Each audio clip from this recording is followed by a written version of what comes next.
जहाँ जहाँ पूजा तेरी कभी न शीश झुकाया। देवाने आपल्याला पाय दिलेले आहेत कशासाठी? मंदिरात येण्यासाठी। देवाने आपल्याला कान दिलेले आहे देवाचं ज्ञान श्रवण करण्यासाठी। देवाने आपल्याला मुख दिलेले आहे देवाचं गुणगान गाण्यासाठी। पण आपण त्याचा उपयोग तिथे केला पाहिजे। हे शरीर देवाने, हे शरीर माध्यम खलु धर्म साधनम, शरीर हे माध्यम देवापर्यंत जाण्याचं आहे। आपल्याला त्याचा उपयोग किती करायचा आहे हे आपल्याला ठरवायचं आहे। मनुष्य जन्म सगळ्यांना मिळत नाही। मिळालेल्या मनुष्य जन्मात महाराष्ट्रात भारतात सगळ्यांचा जन्म होत नाही। झालेल्या भारतामध्ये जन्मात सगळ्यांनाच महाराष्ट्र मिळत नाही। आणि महाराष्ट्रामध्ये सगळ्यांनाच बुलढाणा, नाशिक, अकोला, औरंगाबाद नाही मिळत। छत्रपती संभाजीनगर नाही मिळत। अमरावती नाही मिळत। या मिळालेल्या जिल्ह्यांमध्ये महानुभाव पंथामध्ये जन्म सगळ्यांना मिळत नाही। आणि महानुभाव पंथात जन्म झालेल्यांना सगळ्यांना शिबिराला येण्याचा योग येत। तुम्ही भाग्यवान आहात। इथे येऊन झोपून राहा। चालेल का? 5.5 दिवसाचं शिबिर आहे। पहिल्या दिवशी मी तुम्हाला सांगितलं 13, 14, 15, 16, 17, 18 5 दिवस। 18व्या दिवशी 18 तारखेला दुपारी पेपर, सकाळी शिबिर। याचा लाभ घ्यायचा आहे। आणि म्हणून जेव्हा जेव्हा संकटामध्ये तुम्हाला अडचण वाटेल, आता संपलेलं आहे, काहीच शिल्लक नाहीये, तेव्हा हे प्रवचन आठवायचं। देवाला औसांची लीळ आठवायची आहे। देवाने काही सांगितलेलं आहे, भिवू नको, मी पाठीशी आहे। तू जिथे जिथे संकट वाटेल, तुला जिथे जिथे वाटेल आता संपलेलं आहे, यानंतर रस्ता नाहीये, तिथे तिथे बुडत्याला काडीचा आधार, तिथे तिथे रस्ता सापडेल। फक्त आपल्याला जे संकट आहे, ज्या अडचणी आहे, त्या अडचणींकडून लक्ष काढून चांगल्या गोष्टींकडे लावायचं आहे। आपल्याला आश्रमामध्ये, शिबिरामध्ये काय शिकलो याचा न विचार करता काही जण आहे तिथं मच्छरच चावत होते। काही जण आहे नाही लयच खायला भेटत होतं। काही जण आहे कसलं काय, त्या शिबिरात गेलं का 3 वाजता उठावं लागतो।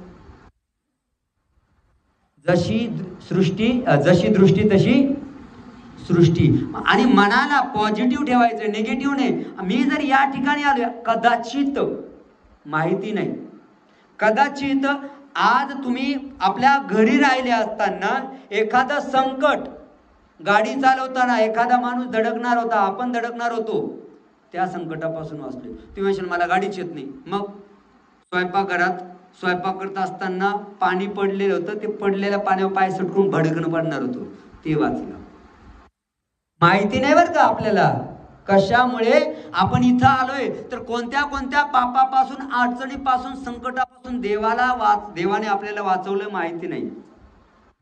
एक भक्त रोज मंदिरात जायचा, नेहमी मंदिरात जायचा, कधीच काय मागितलंय, निष्काम भक्ती आणि सर्व छान भक्ती करत असताना एक दिवस त्याच्या मनात आलं की आपण देवाची भक्ती रोज न चुकता करतोय,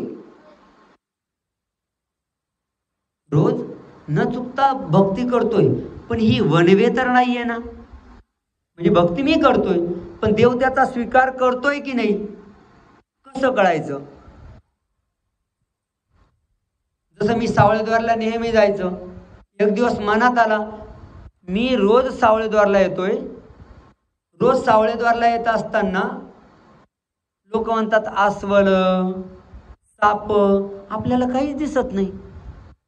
खरंच साप, म्हणजे मी खाली जात असताना, सावळेद्वारला जात असताना कदाचित मी येतोय म्हणून अस्वलाला लवकर देवाने पाठवून दिला असेल तर, म्हणजे संकट अगोदर दूर केला असेल तर, मला काय माहिती। चाललंय साप कधी दिसत नाही पायऱ्यांवरती, कदाचित देवाने येणारा साप पलीकडे वळवलेला असेल तर। देव म्हणे अच्छा असं आहे का तुझ्या मनात। एक दिवस निघालो, त्या दिवशी थोडं 15-20 मिनिटं मला निघायला उशीर झाला। 6:30ला जायचं ते मी पार 6:45 झाले, 7 वाजता निघालो। आणि निघालो खाली 200-250 पायऱ्या उतरलो आणि एक समोर जाडी आई दिसली काळ्या कपड्यावाली. मी आपलं स्मरण करत एक 15-20 पायऱ्या समोर, आणि मी आता आई जाडे आहेत, थोड्या स्थूळ आहेत, त्यांना बाजूला मला रस्ता देताना अवघड जाईल म्हणून मी इथून दंडत आई, आणि ती वेगळीच आई निघाली. अस्वल आई होती ती. क्षणभर मी घाबरलो. आता अर्थात त्याला त्याच्या जीवाची बहीण ते पळून गेलो. मी म्हणलं वेगळीच आई निघाली ना भाऊ. देव म्हणे तुला वाटतं ना मी संकट तुझं दूर करत नाही, असं रोज त्या अस्वलाला इकडून तिकडून पाठवून देतो का? तुला जर अस्वल भेटलं तू भिशील, भिला एकटा खाली येणार नाही, कोणी सोबत नाही म्हणून सावळीदोरच्या खेटा म्हणजे मला भेटायला यायचं बंद करशील, म्हणून तुला अस्वल भेटायच्या अगोदर परस्पर त्याला लावून देतो. 2-4 दिवस झाले सावळीदोरून खालून येत होतो. एक साप रस्त्यावरतीच होता. रस्त्यावरती होता, पायऱ्यांवरती, रस्त्यावरती म्हणजे पायऱ्यांवरती. आता पावसाळ्याचे दिवस, पलीकडून उडी मारून जाता येत नाही म्हणून आता इकून निघालो, त्यानं तिकडंच तोंड केलं. उजव्या बाजून निघालो, त्यानं तिकडंच तोंड केलं. आणि सरळ जायचं तर सरळ झालं, माझ्याकडे पाहत होता. मी म्हणलं जा ना भाऊ, तू त्याच देवाचा ज्या देवाचा मी भक्त आहे, आणि तू त्याच देवाच्या परिसरात आहे ज्या देवाच्या सन्निधानात मी राहतोय. साप निघून गेला. म्हणजे साप यायच्या अगोदर देव त्याला घेऊन जातात. हे मला काय माहिती, परस्पर संकट देवाने दूर केलंय हे काय माहिती. मग देवाने सांगितलं माहिती नाही का, घे. एक दिवस कंटाळा आला सावळेद्वारून येताना, देवा काय राव, थोडासा जाळीचा देव अलीकडे पाहिजे होता, मध्ये थोडं कट करून असं कमी अंतर करता येणार नाही का. म्हटलं एवढा मोठा तलाव पार करून जायचा आणि त्या पायऱ्या पण चढायच्या, लय कंटाळा आला. देवा एखादी गाडी तरी पाठवायची होती. मागून लगेच मोटरसायकलवाला, महाराज चालायचं का म्हणे, रोज खाली जातोय, आजपर्यंत एकदा एकाही गाडीवाल्यानं कधी थांबला नाही. आणि त्या दिवशी मनात काय, देवा थोडीशी, लगेच गाडीवाला थांबला. अर्थात माझा निश्चय होता, मी बसलो नाही, पण तिथं साष्टांग दंडोत घालायला लावलो. देवा काय करावं देवाला. देव आपली संकट कशी दूर करतात. इकडे आल्यानंतर कोणत्या कोणत्या संकटापासून आपलं रक्षण केलं असेल. कदाचित इकडे आल्यानंतर तुम्ही इकडे न आल्यावरती घरी आजारी पडणार होता, आणि आजारी पडल्यानंतर 10, 15, 20, 25, 30 हजार रुपये दवाखान्यात जाणार होते, सगळे वाचलेले. हा विचार आपण करायला पाहिजे. त्या भक्ताला वाटलं मी देवाची भक्ती तर करतोय, पण देव माझ्या भक्तीचा स्वीकार करतोय की नाही, आणि करतोय तर कसा करतोय याचा पुरावा काय. म्हणून एक दिवस देवाच्या मंदिरात आला, नेहमीप्रमाणे, देवा मी इतक्या वर्षापासून देवा तुझी भक्ती करतोय, तू माझ्या भक्तीचा स्वीकार करतोय, मला आज बघायचंय, मला दर्शन दे. आता देवानं सांगितलं लगेच दिलं, असं झालंय का. आईला जेवायला मागितलं आणि आई दुसऱ्या क्षणात दिलं, असं कधी झालंय का. पहिल्या शब्दात आई जेवायला देते का. थोडंसं रडावं लागतो. हा रडला, देव प्रगट झाला, बोल काय पाहिजे. मला काहीच नको. मग कशासाठी रडत होता. नाही तू मला प्रसन्न आहे की नाही, माझ्या भक्तीचा स्वीकार करतो की नाही, तू माझ्या भक्तीचा स्वीकार करून माझ्यावरती तुझा आशीर्वाद आहे की नाही हे मला बघायचं होतं. बरं आहे आशीर्वाद, पुढं नाही. आता भेटलायच, दर्शन दिलं, ते एक मागणं आहे. काय, तू सोबत सदैव माझ्यासोबत राहायचं. ठीक आहे, ओके, तुझ्यासोबत मी नेहमीच राहतो. नाही ते मला कळलं पाहिजे. काय करायचं त्याच्यासाठी. मी जेव्हा कोणत्या रस्त्याने जाईल ना, जेव्हा मी पाऊल वाटेन जाईल ना, त्यावेळेस माझे 2 पावलं आणि तुझे 2 पावलं मला सतत दिसले पाहिजे, म्हणजे तू माझ्यासोबत आहे असं मला कळेल. मग भक्त निघाला. आता देवाने मंदिरात आश्वासन दिलंय,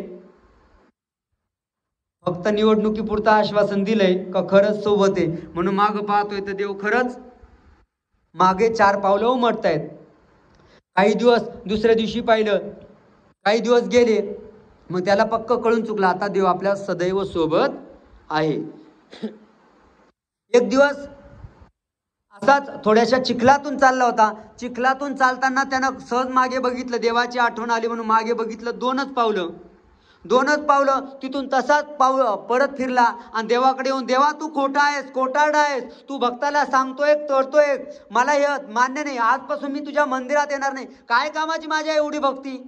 आश्वासन दिलं, तू मला वरदान दिलं की मी सदैव तुझ्या सोबत राहील, आज तू नाहीये. देव प्रकट झाला. का ओरडतोय, काय झालंय. म्हणजे चोर तो चोर, वरून शिरजोर. वरदान दिलंय, आश्वासन दिलंय, मी तुझ्या सदैव सोबत राहील, आणि आज सोबत नाहीये.